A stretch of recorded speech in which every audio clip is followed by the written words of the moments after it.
hoy día creo que vivimos en una sociedad además altamente exigente y eso creo que nos tiene a todos enfermos y a nuestros adolescentes también. Ella es María José Lacámara, psicóloga clínica de la Universidad de los Andes, especialista en terapia breve para adolescentes y adultos. ¿Y qué papel juega, José, la autoexigencia en los trastornos emocionales más comunes que ves en tu consulta? Yo te diría que donde más se ve es en el trastorno alimentario, que finalmente nunca voy a estar lo suficientemente flaca y se cree que cuando esté flaca voy a ser feliz, pero incluso cuando llegaste a estar flaca enferma, no lograste esa felicidad. ¿Cómo crees que las redes sociales están moldeando la identidad emocional de los adolescentes hoy? Está comprobado que en el scrolling hay un poquito de placer, ¿cierto? Pero ese placer es corto, se agota rápidamente y después me quedo con la sensación de vacío. Es cuando me pego la maratón de Netflix. También me quedo con la sensación de no hice nada en el día. Lo que hacen las redes sociales es que nos desconectan del otro, además. Somos seres sociales por naturaleza. Tengo mi parte un poquito más feminista, esa parte de mujer más empoderada, que pide, que dice que, oye, ¿sabéis que aquí 50-50? Yo creo que la tengo.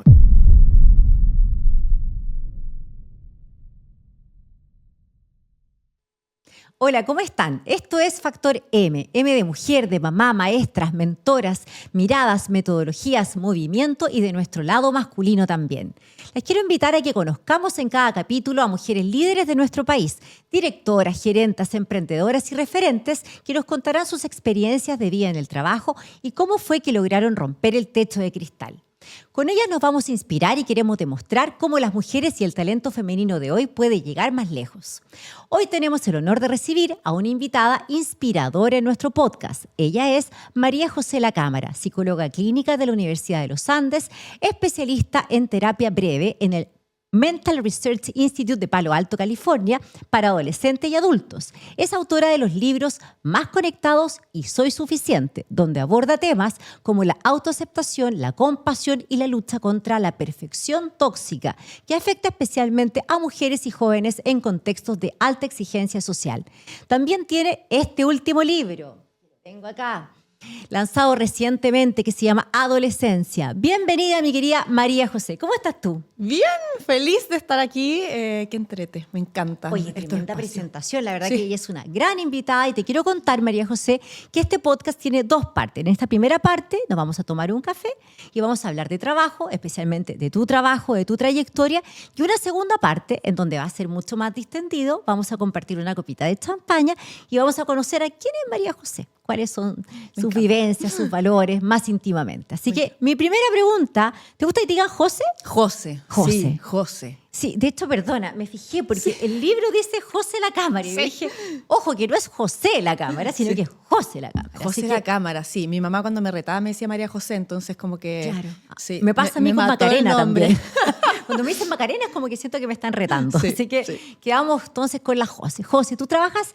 en un terreno profundamente humano, las emociones, las heridas, la identidad de las personas. ¿Qué te llevó a elegir este camino como psicóloga? Uy, qué difícil pregunta. Yo creo que siempre tuve esas ganas de escuchar al otro. En mi juventud habían dos cosas que me encantaban. Una era escribir. Escribía muchos cuentos. Mi sueño era ser escritora. ¿Serio? Sí. Pero esos cuentos eran como novelas, como... No, eran cuentos cortos. ¿Ya? Así como el estilo Alberto Fuguet, como de ese estilo. Y ahí también tenía esas cosas de que, no sé, siempre salía y siempre terminaba escuchando al que tenía un drama y me entretenía. Me gustaba estar como en la vida del otro. Entonces ahí estaba entre psicología, porque me gustaba como escuchar. O periodismo. Pensé ¿O no? en periodismo, pero fíjate que me tiró más letras que periodismo. Mira. Pero también estuvo periodismo ahí entre... Y bueno, no sé, ahí mi papá me dijo, bueno, pero vas a terminar de profesora de español, de castellano. Y yo dije, De literatura. uy, sí, como que no sé si quiero ser profesora. Y finalmente fue psicología y en verdad hoy día amo lo que hago. O sea, me motiva todos los días levantarme, tener mis pacientes. Hoy día además con mi socia creamos un centro en donde formamos terapeutas también. Así que nada, me encanta. Me encanta la psicología. Qué lindo. Oye, ¿y qué historias personales o de pacientes fueron claves para construir el mensaje de suficiencia que transmites hoy? Porque me trajiste de regalo, y quiero decirlo, que es su bestseller, que es Soy Suficiente. Y la verdad que me dijiste cuando me lo regalaste recién, este libro es especialmente para las mujeres. Sí. Entonces, escrito para este las mujeres. discurso de la suficiencia, ¿de dónde viene? Yo siempre siento que cada libro es un poco lo que me va pasando en la consulta, que escucho mucho y finalmente lo quiero plasmar en un libro para que llegue a más gente.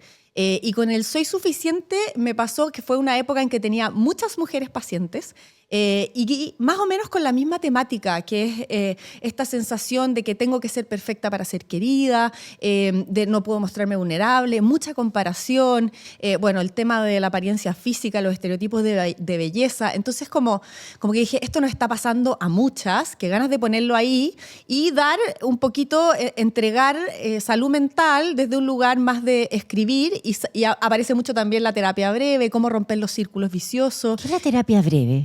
Perdona que te pregunto. Sí, no, me encanta. Lo dije al comienzo y dije, ¿qué es la terapia breve? O sea, me dio curiosidad. ¿Qué es eso? Sí, el otro día subí un reel explicando y tuvo harto así como, mira, la terapia breve lo que plantea básicamente es que los problemas terminan siendo problemas por la solución inadecuada o desadaptativa que ponemos, ¿sí? Entonces, un problema se hace problema porque la solución que le estoy dando no es la adecuada. Entonces, lo que plantea la terapia breve es, veamos el problema, veamos cuál es el circuito. Pero un poco, ¿es porque está mal diagnosticado el problema? ¿O quizás estando bien diagnosticado el problema, la solución a ese problema no es la que es más correcta? Más que mal diagnosticado es que uno se acostumbra a darle la misma solución a ese problema. Por ejemplo, si yo tengo ansiedad o me da miedo hablar en público, la solución que le doy al hablar en público... Exacto, no hablo en público. Como que me niego la posibilidad. Exacto. Claro. Y esa solución es justamente lo que empeora el problema, porque cada vez que evito hablar en público, me digo a mí misma, no soy capaz. Pero además ahondo en una habilidad que nunca adquiero. Exacto. O sea, porque si no me entreno en hablar en público, nunca lo voy a lograr y termino creyéndome a mí misma algo que puede ser totalmente falso. Exacto. Entonces, esa solución que tú le das es lo que no funciona. Entonces, la terapia breve lo que hace es como, primero, el problema no es macro, sino que ir a mirar realmente lo que está pasando y ir a tratar de intervenir ese circuito, ese círculo vicioso, que todos nos metemos ahí, en una u otra cosa. No, eso como que se genera como también esa terapia breve en el fondo que tú hablas, como que también tiene mucho que ver con esa creencia limitante, que me encanta ese concepto de como preconcepciones o prejuicios que uno tiene respecto de sí mismo, que es como que yo soy malo para las matemáticas. Y como que si uno se queda en ese discurso, en realidad va a seguir siendo malo para las matemáticas. Porque no se abre la puerta a avanzar y en el fondo dices, es que en verdad si nunca fui tan malo, pero como que al final quizás soy flojo para las matemáticas o no me interesa el tema. ¿Sí? O puede ser que no me salga tan fácil. Pero sí, es como la narrativa que voy creando en torno a esa creencia que es limitante. Finalmente, la terapia breve es una manera de mirar la psicología, pero todos hablamos más o menos de lo mismo, porque esas creencias limitantes igual aparecen desde nuestra historia. Claro. Que desde la terapia breve uno no ve tanto la historia, pero hay otras corrientes que sí. Entonces, uno va agarrando de todo. Yo soy más terapeuta breve que nada, pero hay veces que no me sale lo breve. ¿Es breve la terapia breve?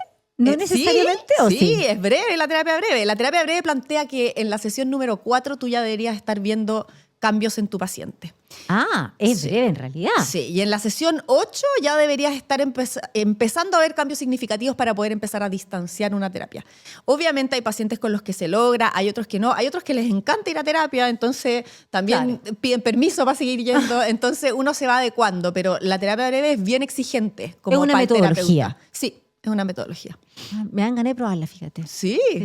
Porque a mí me gusta la eficiencia rápida, entonces sí, necesito una terapia breve. Y por eso depende del paciente. Yo creo que hay psicólogos para todo, pero la gente que es más práctica y le gusta ir a mirar y entender, la terapia breve le viene bien. Oye, y volviendo al tema de la suficiencia, fíjate que vivimos en una cultura donde parecer suficiente muchas veces pesa más que sentirnos suficiente. Entonces, ¿cómo nos afecta eso especialmente a las mujeres?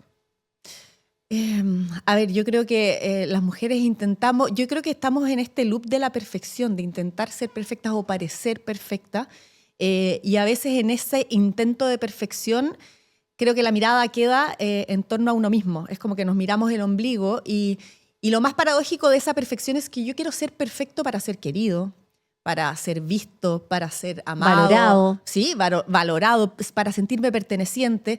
Pero cuando pongo la mirada solo en mí y en mi perfección y en yo hacerlo perfecto, finalmente me olvido del otro. Entonces, creo que esa es la paradoja de la perfección en donde, necesito sentirme suficiente para ser querido y pongo la mirada en mí y me olvido del otro. Y ahí es cuando nos vamos entrampando porque nunca es suficiente, porque siempre queremos más. Y el otro en verdad nos necesita como somos, no necesita mucho más de lo que ya estamos dando o de lo que ya somos para él, si tenemos la mirada puesta en el otro. ¿Que esa conducta nos vuelve más individualistas? Yo creo que sí. Yo creo que estar mirándose el ombligo y como qué es lo que tengo que hacer bien y tengo que ser mejor, de todas maneras nos vuelve más individualistas. Se nos olvida la humanidad la humanidad compartía, el que todos estamos en nuestras propias luchas y nos desconecta al final. ¿Y qué papel juega, José, que me encanta decirte José, la autoexigencia en los trastornos emocionales más comunes que ves en tu consulta? O sea, es uno de los ejes centrales, te diría yo, bueno, de los trastornos alimentarios, sí, absolutamente. También de la depresión, de la ansiedad. O sea, siempre hay mucho de autoexigencia, mucho de este perfeccionismo extremo, en donde quedo en este loop del nunca es suficiente y eso me hace sufrir finalmente. Me hace sufrir porque nunca llego. Yo te diría que donde más se ve es en el trastorno alimentario, que finalmente nunca voy a estar lo suficientemente flaca. Y se cree que cuando esté flaca voy a ser feliz, pero incluso cuando llegaste a estar flaca, enferma, no lograste esa felicidad. Todo lo contrario, porque llegaste incluso a una enfermedad. Exacto. Te enfermas. Qué tremendo. Sí. ¿Y eso tú tratas de ese tipo de pacientes siempre? Sí, yo trato, o sea, trabajo también con trastorno alimentario, pero sí, hoy día creo que vivimos en una sociedad además altamente exigente, y eso creo que nos tiene a todos enfermos. Y a nuestros adolescentes también. Ya, vamos a hablar de la adolescencia, es verdad. Pero siguiendo con el tema de las mujeres, fíjate que muchas mujeres viven divididas entre sus múltiples roles, ¿no es cierto? Que son mamá, profesionales, pareja, cuidadora. ¿Cómo podemos, de alguna manera, pensando en esta autoexigencia, liberarnos del mandato de hacerlo todo perfecto? Uy, sí, qué importante.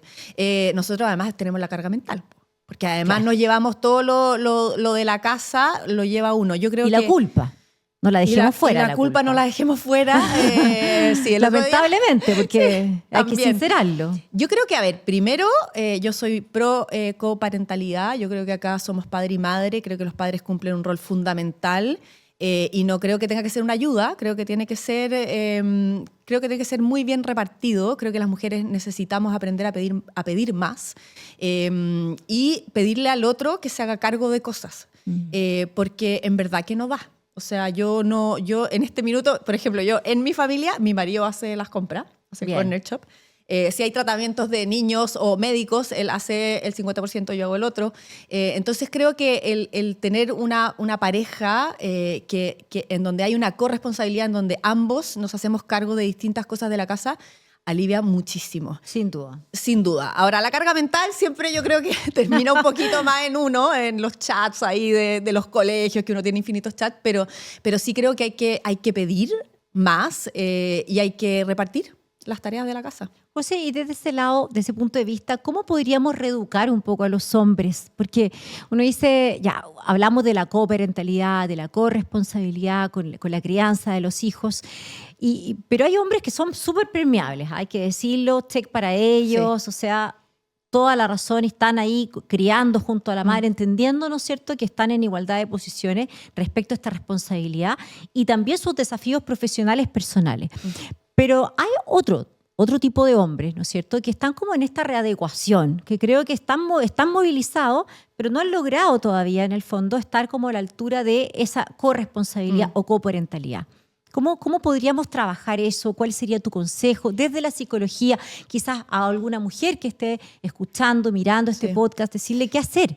Me pasa que a veces pienso que también, bueno, venimos de una sociedad súper patriarcal, entonces creo que también las mujeres a veces no nos damos el permiso de ir a o exigir o pedir o conversar o negociar esa coparentalidad. Y entonces a mí me pasa mucho que amigas me dicen, no, pero es que yo no trabajo.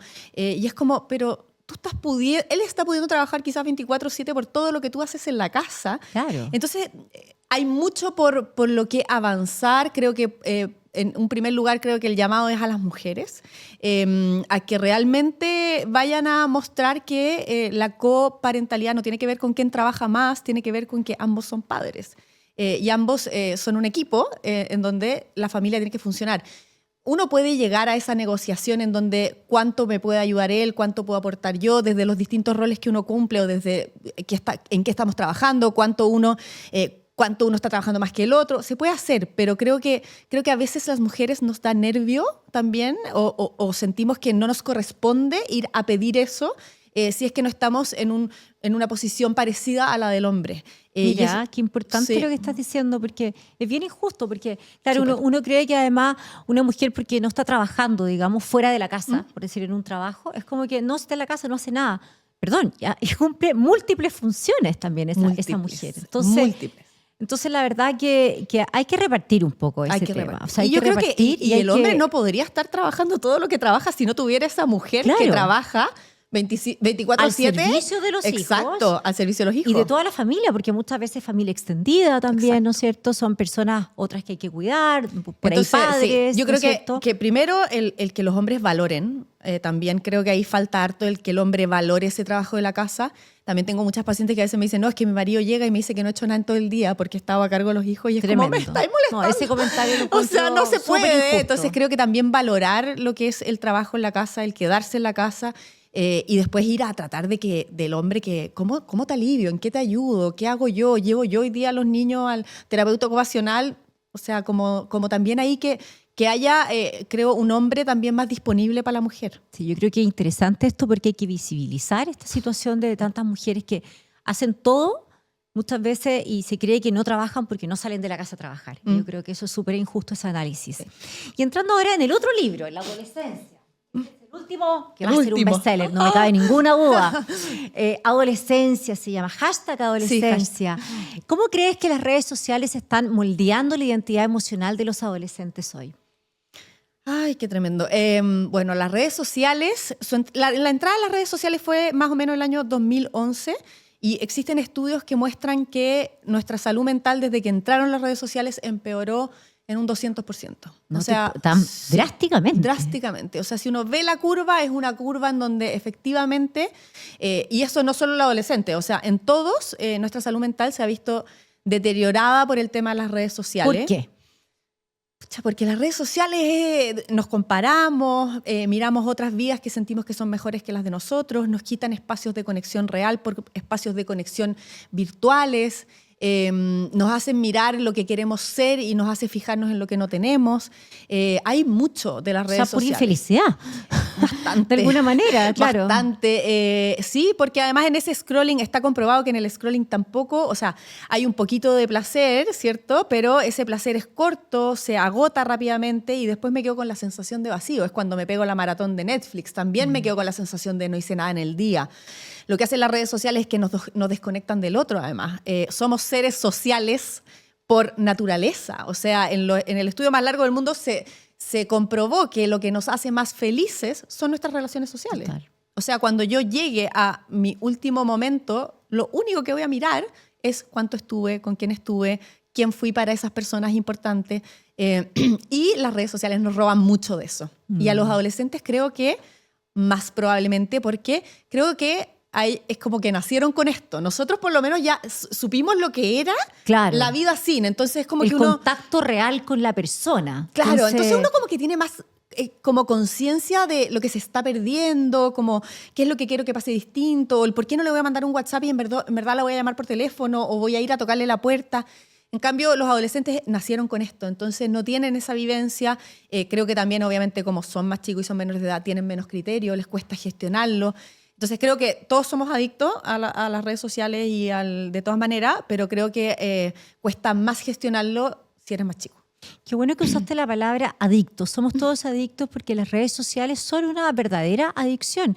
El otro día leía que las redes sociales, y esto es decir, hacer el scrolling, de estar ahí como adicto, ¿no es cierto? Mirando y mirando durante horas incluso, no sé, cualquier red social, finalmente es tan adicto como comer azúcar, por ejemplo. Absolutamente. O sea, te da un efecto de que no puedes parar. ¿Sí? O comer chocolate, ¿sí?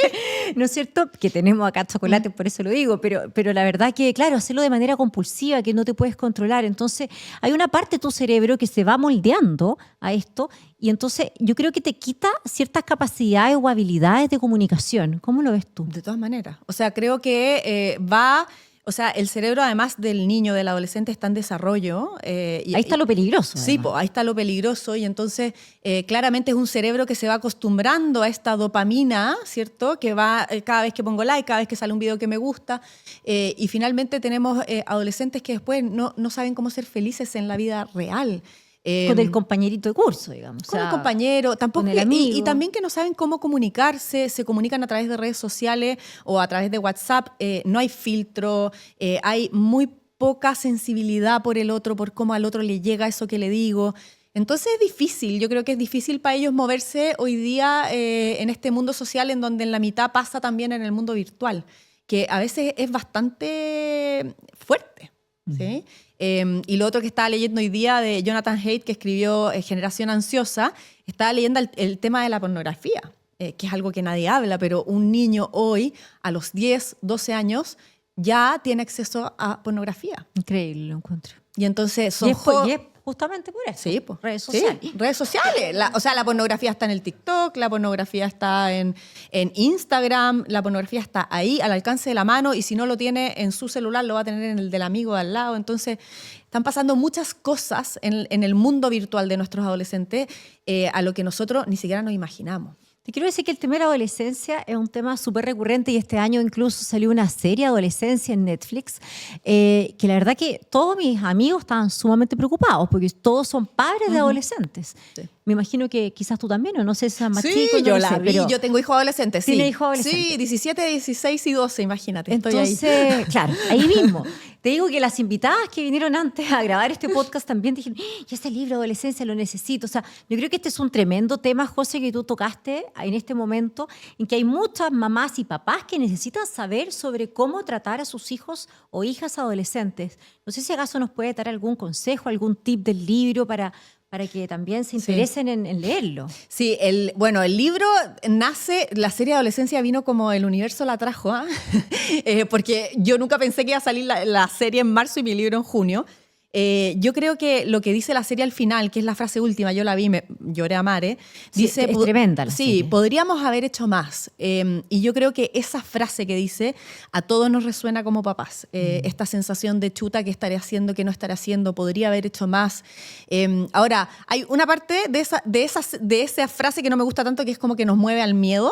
Y cuando estamos con mucho miedo en la vida, tendemos a evitar o a controlar demasiado. Y creo que eso con los adolescentes no nos ayuda. Si nos ponemos muy controladores, si nos ponemos muy rígidos, el adolescente se escapa y lo hace escondido.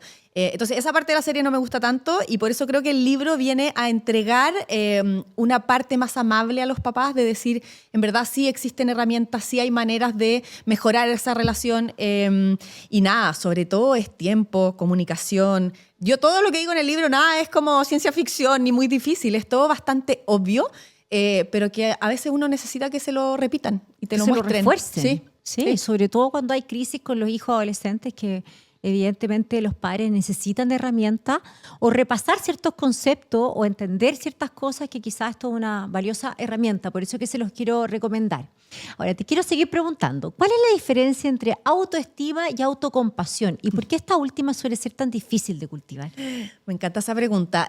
Ahí, bueno, la Kristin Neff es la experta en el tema. Ella plantea que la autoestima viene, obviamente, de la estima que nos tenemos nosotros mismos, pero además de la estima de los otros. Entonces, cuando yo estoy mirando cuánto valgo, dependiendo de lo que el otro ve de mí o lo que el otro me dice, mi autoestima es muy lábil, ¿sí? O sea, depende de mi momento.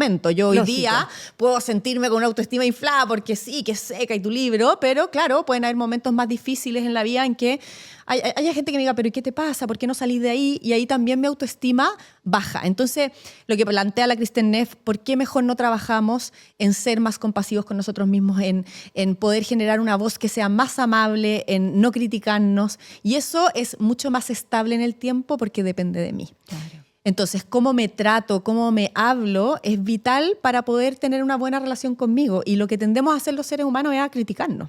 Ese es mi tercer libro, que no te lo traje ya, pero ese es Abrázate. No, pues, pero ¿cómo? ¿Qué otro?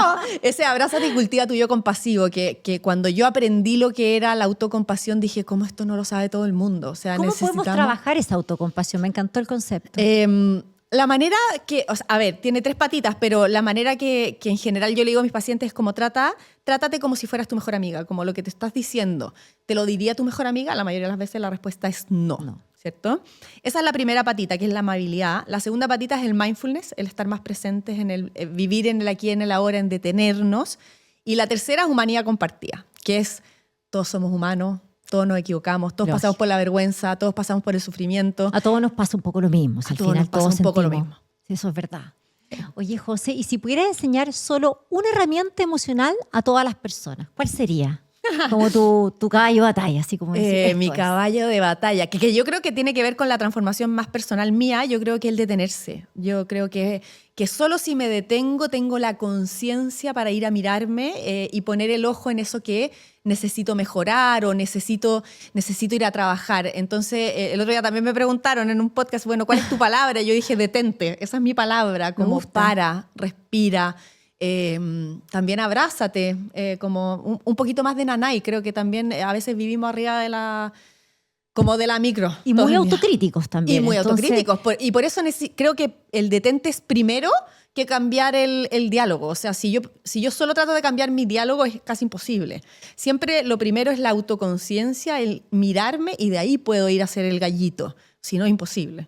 Y una persona que está pero así como arriba, ¿cómo logra detenerse? ¿Cómo lo hace? Porque hay que crear una conciencia para decir, ya, ahora, ¿sabes qué? Creo que necesito lo que tú decías, en el fondo, hacer un mindfulness. O sea, también estar acá presente. ¿Cómo podría ser un pequeño ejercicio, entregar algún consejo, decir de repente, tómate la mañana del sábado y de repente anda a la naturaleza? Sí. O sea, no sé, cosas... Yo ahí creo que es ir a buscar qué es lo que a ti te hace sentido. Sí, es bien personal también. Exacto, porque la meditación, yo siempre digo medita, pero la meditación formal es como ahí sentarse, quizás necesitáis más tiempo, pero... No le sirve a todo el mundo hacer eso de la postura. Exacto, pero la meditación en verdad, la mejor definición la dice la Dani Morel en Meditar en medio del caos, que dice, meditar es traer tu atención al momento presente. Total. No es tan complejo. Ajá. Lo que sea, puede ser, claro, o sea, puede estar ser concentrado en algo. levantarte en la mañana y estirarte y respirar 2 veces y decir estoy aquí, gracias. Y ya está, no necesitamos mucho más que eso, pero es ir deteniéndose. A veces detenerse 3 veces en el día, hacer 3 pausas, respirar profundo, ir a conectar con la naturaleza. Es tomar conciencia. Tomar conciencia. Tomar conciencia del aquí y el ahora. Sí. Creo que eso es bien sabio. Sí. Mira, estamos muy modernos en este podcast y tenemos siempre para nuestras invitadas una pregunta de ChatGPT. Así que encanta. tenemos la pregunta para ti, José, querida. Aquí va. José, ¿qué pasa cuando incluso nuestras fortalezas terminan siendo nuestras jaulas? Como el rendimiento, la resiliencia o la entrega. Nuestra Toma, fortaleza. ahí está la pregunta. Mira, yo creo, está buena la pregunta, yo creo que nuestras fortalezas siempre son nuestra jaula, nuestra luz siempre es nuestra sombra, depende dónde está el péndulo. Creo que yo siempre digo, cuando te preguntan por fortaleza o debilidades, es lo mismo, es una característica tuya que danza entre un extremo que es luz y un extremo que es sombra.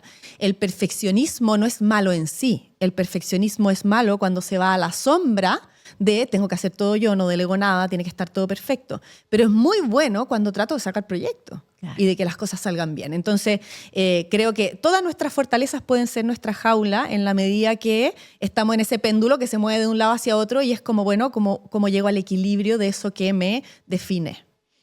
Me gusta ese punto de vista, porque es verdad, es como de dónde me paro. Finalmente, el punto de vista, me paro para verlo bien y como algo que sea amable y que sea útil, o en realidad algo que me hace sufrir. Finalmente, un justo equilibrio entre una cosa y otra. Sí. Oye, mi querida José, esta conversación te quiero contar que no termina aquí. Tengo mucho más que preguntarte de tu vida personal para conocerte mejor y saber sobre tus gustos y hobbies, pero eso lo haremos en el siguiente video con una copa de champaña aquí en Factor M. Si te gustó este video, dale like, comparte y sigue nuestro canal de YouTube en Spotify y redes sociales. Salud, mi querida José. Qué rico tenerte acá en este espacio más distendido. Bueno, mi José querida, ¿qué te inspira a seguir escribiendo, ayudando, escuchando en un mundo donde a veces parece que no hay tiempo ni para respirar? Está buena esa pregunta, sí. ¿Qué me motiva? Me motiva mucho, creo que democratizar la salud mental. Ay, me encanta ese concepto, bien. Es que es verdad que la salud mental es algo que es difícil de adquirir, Es algo que a veces solo los privilegiados pueden tener. Entonces siento que escribir es la manera de llegar a más gente. Bueno, también las redes sociales, como que yo creo que también es ir a entregar un poquito más de salud mental y de ayuda, de iluminar. Qué lindo. Me gusta ese pensamiento y porque es muy tuyo, porque creo que si escribes libros, bueno, eres psicóloga clínica, es decir, atiendes pacientes. Atiendo pacientes, sí, y ahora también estamos formando psicólogas, así No te que puedo creer. sí. A ver, ¿de qué se trata eso? Tenemos un centro con una socia, se llama Centro Compasión, que hacemos programas de formación de psicólogos. Y nuestra idea es más de lo mismo, es que porque a ella le va muy bien, a mí también, entonces no nos dan las horas para atender a tanta gente. Entonces nuestra idea es que ojalá más gente pueda ir a atender desde esta mirada como compasiva, respetuosa, cariñosa. Así que estamos formando psicólogos también. Qué bonito, te felicito a ti y Sí. a tu socia. ¿Cómo se llama tu socia? La Camila Vasco. Camila Vasco. Beso para la Camila entonces, también mujer ahí. Sí. Muy bien. José, ¿y en qué etapa de tu vida te sentiste más vulnerable y qué aprendiste de ti misma en ese momento?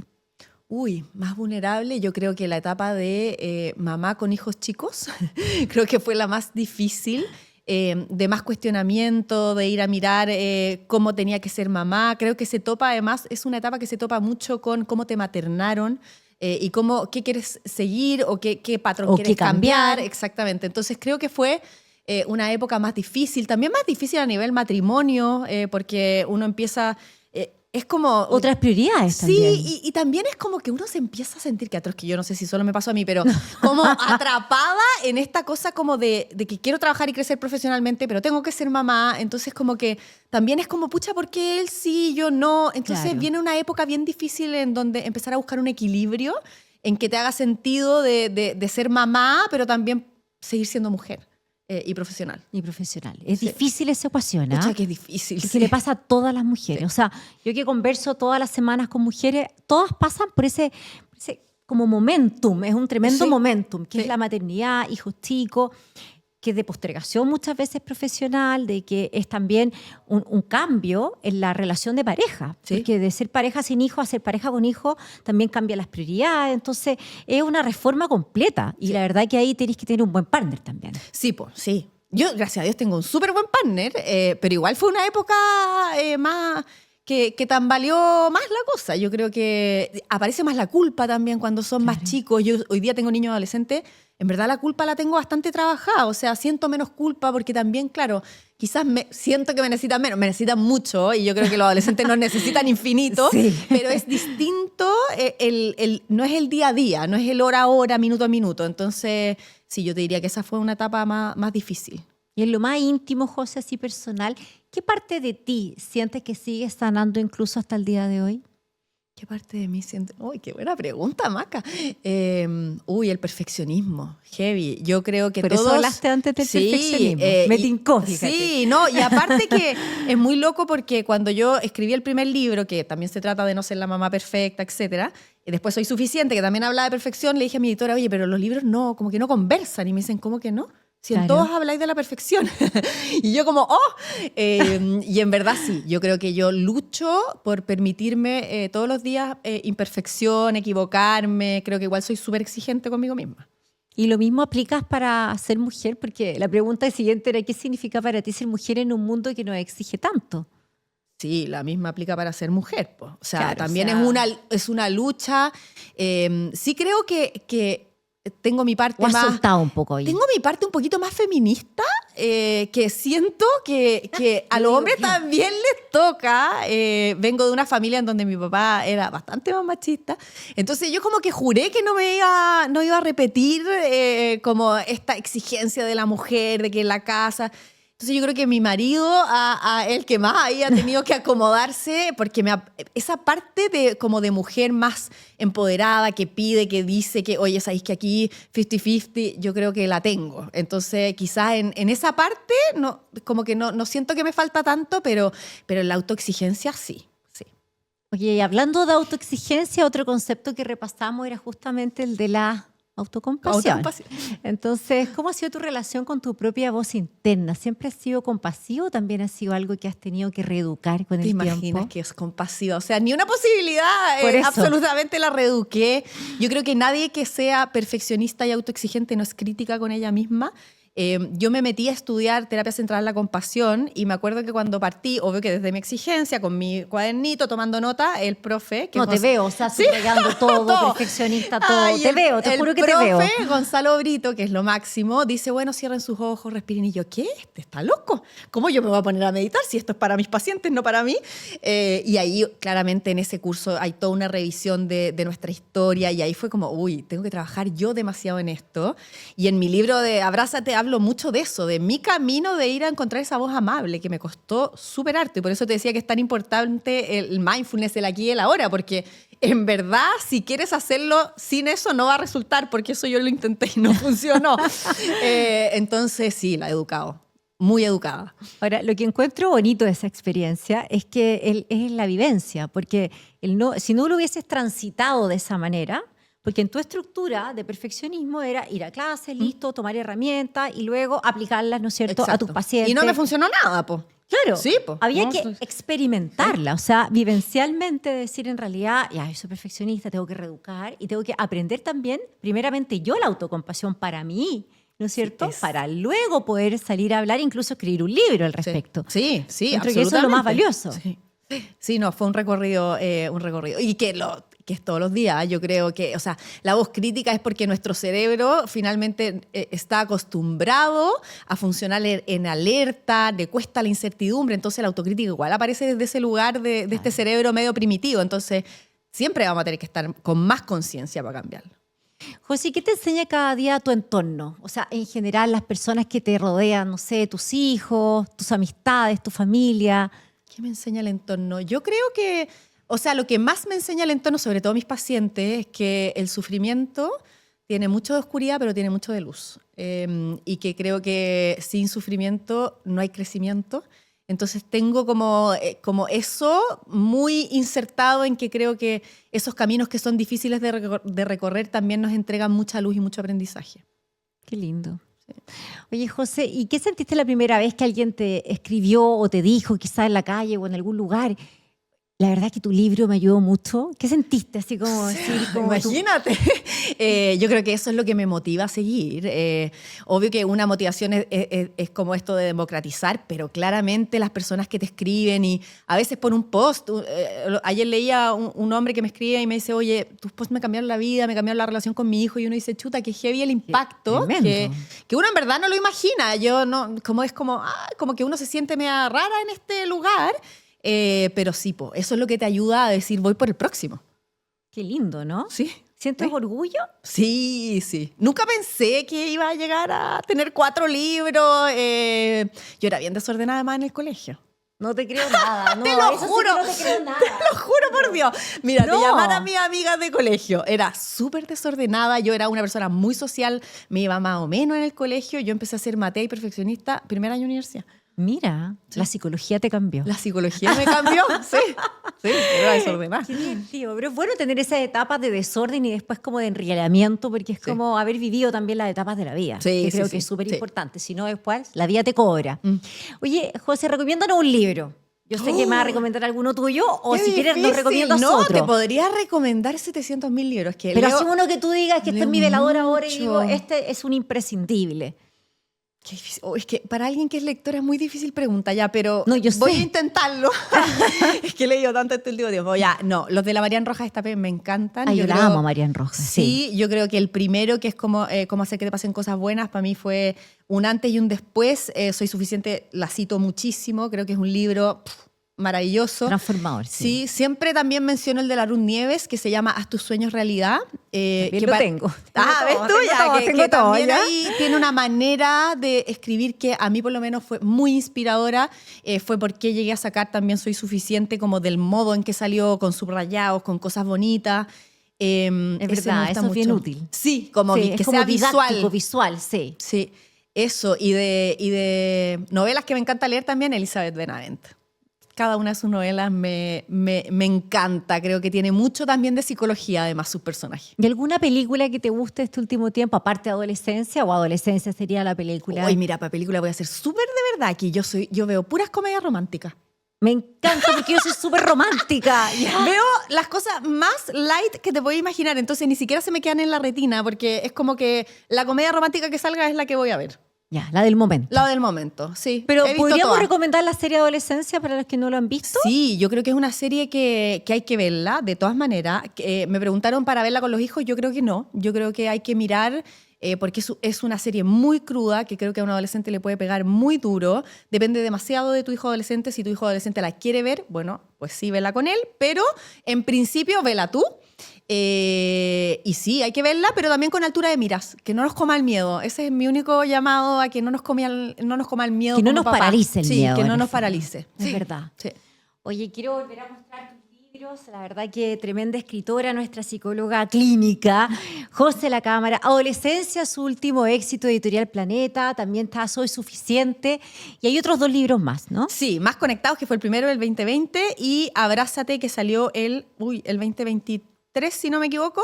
Y también tengo un journal, se llama Regálate 5 minutos, que es para escribir. Para el que le gusta escribir también ahí, y tiene ejercicios de autocompasión. Mira qué bien. Sí, Te no, felicito. súper productiva. Oye, pero estos últimos años súper productiva. Bueno, mi querida José, muchas gracias por tu visión y aporte. Te traje un regalito, que es un Ay, detalle. qué tierna, gracias. Pero la verdad que a mis invitadas siempre las regaloneo. Ay, gracias. Para Gracias tu por baño, esta para que te sientas invitación. rica. Bueno, si te gustó este video, dale like, comparte y sigue nuestro canal de YouTube, en Spotify y redes sociales. Esto es Factor M. Pronto nos encontraremos con otra interesante mujer líder, porque si las conocemos, sabremos que sí se puede.